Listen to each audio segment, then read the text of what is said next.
Ya ayulah aladina ku anfusikum. Ayyuhalladzina amanu Ku anfusikum wa ahlikum naran. Ku anfusakum. Ku anfusikum. Anfusakum. Anfusikum. Anfusakum. Anfusikum. Anfusakum. Anfusikum. Anfusakum. Anfusikum. Anfusakum. Anfusikum. Anfusakum. Anfusikum. Anfusakum. Anfusakum. Asumsi saya seperti itu karena TNI tiba-tiba turun, apalagi sampai mengerahkan pasukan khusus. Pasukan khusus Kopassus, aduh itu barang-barang amat-amat mahal itu. Itu hanya ditugaskan kepada sebuah sasaran yang niscaya tidak bisa dilakukan oleh satuan lain. Itu berpasukan khusus maju. Saya kira belum segenting itu gitu loh maksud saya. Ya, tindakan apapun sekali lagi harus terukur, jangan berlebihan gitu kan. Tetapi ingat ya, saya menyalahkan adik-adik saya juga nggak bisa Panglima atau mungkin Polda gitu, karena mereka punya atasan. Kalau kita kaitkan dengan kemarin ya statement Panglima TNI maupun kunjungan ke pasukan-pasukan elit, saya kira ada hubungannya dengan ini. Bagaimanapun kalau Panglima dapat perintah dari atas juga dia juga susah juga gitu loh. Tetapi menurut saya sekali lagi TNI itu maju pada saat-saat terakhir sebagai senjata pamungkas kalau yang lain sudah tidak bisa lagi. Harus seperti itu menurut pandangan saya gitu. Karena memang intinya tentara itu diharapkan pada musuh dari luar maupun dari dalam, misalnya separatis, teroris, ya itu baru kan. Kalau perlu FPI bubarkan aja itu. Bubarkan saja itu. Ya.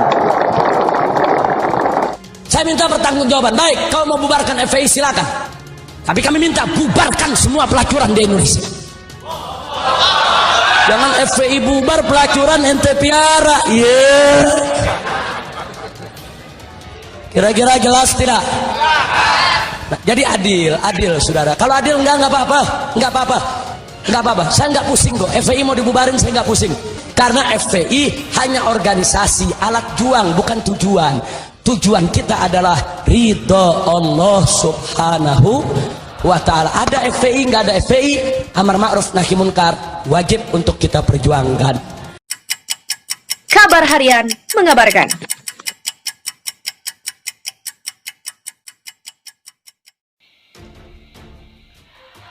Rocky Gerung anggap Indonesia telah mundur 22 tahun jika TNI terlibat dalam dunia politik.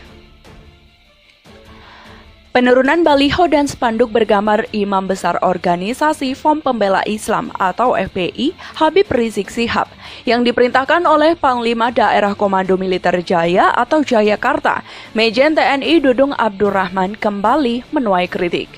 Kali ini komentar datang dari pengamat politik Rocky Gerung melalui sebuah video yang diunggah pada Sabtu 21 November 2020 di kanal YouTube Rocky Gerung Official. Dalam wawancara bersama Hersubeno Arif, dalam video tersebut, Rocky menilai inisiatif yang dilakukan oleh Pangdam Jaya terkesan berlebihan. Menurut saya, itu inisiatif yang berlebihan dari Pangdam. Memang, saya anggap Pangdam mungkin merasa terganggu dengan ucapan-ucapan atau peristiwa di Petamburan. Ungkap Rocky seperti dikutip mantrasukabumi.com dari video yang diunggah di kanal YouTube Rocky Gerung Official pada Sabtu 21 November 2020.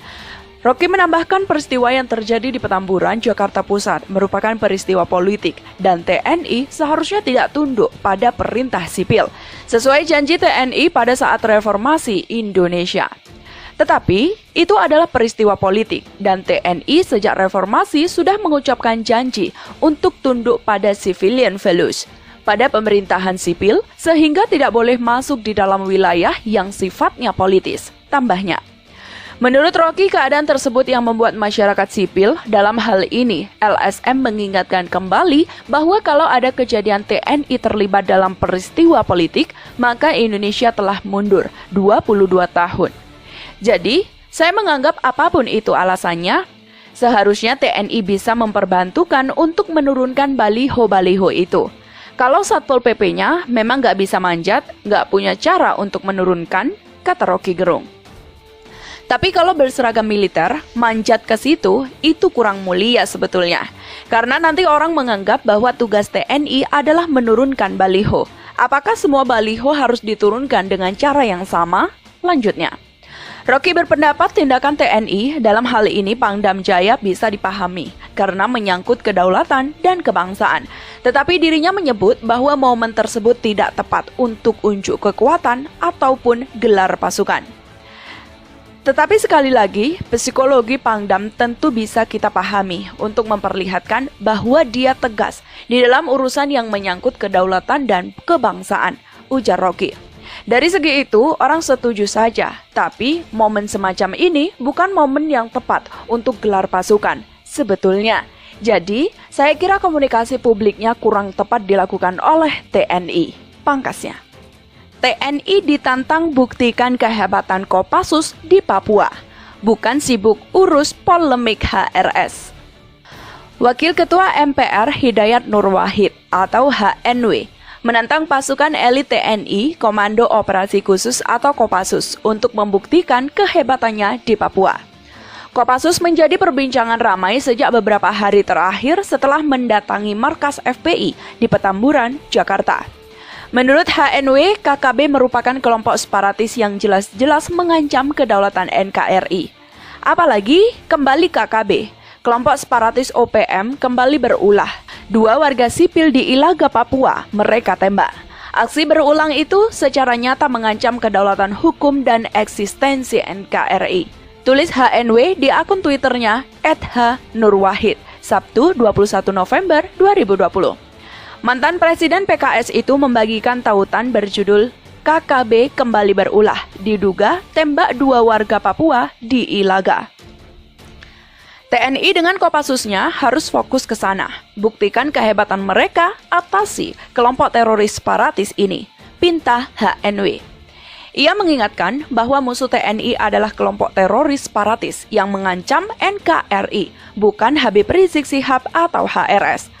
Berulangnya aksi KKB separatis OPM ini mestinya mengingatkan TNI bahwa musuh bersama yang membahayakan NKRI kita adalah kelompok teroris separatis OPM, imbunya.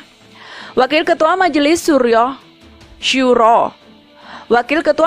Syuro PKS ini mengulangi pernyataan HRS yang mengaku tidak pernah memusuhi NKRI dan TNI. HRS berulang menyatakan tidak memusuhi pemerintah atau TNI.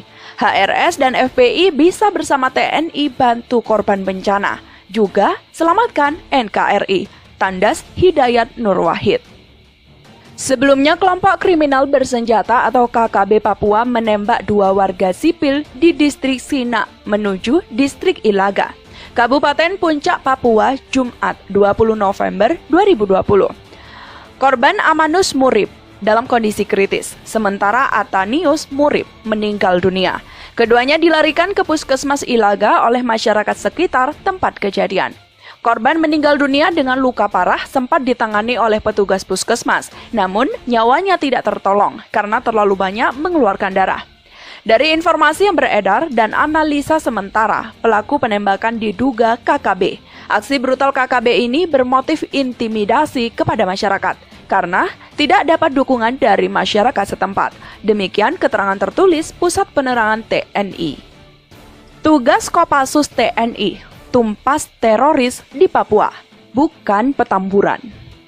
Warganet atau netizen pada Kamis 19 November dihebohkan dengan sejumlah kendaraan perintis atau rantis milik Komando Operasi Khusus Tentara Nasional Indonesia atau Kopassus TNI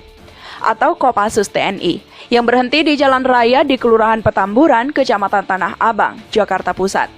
Sambil dikawal polisi militer atau POM.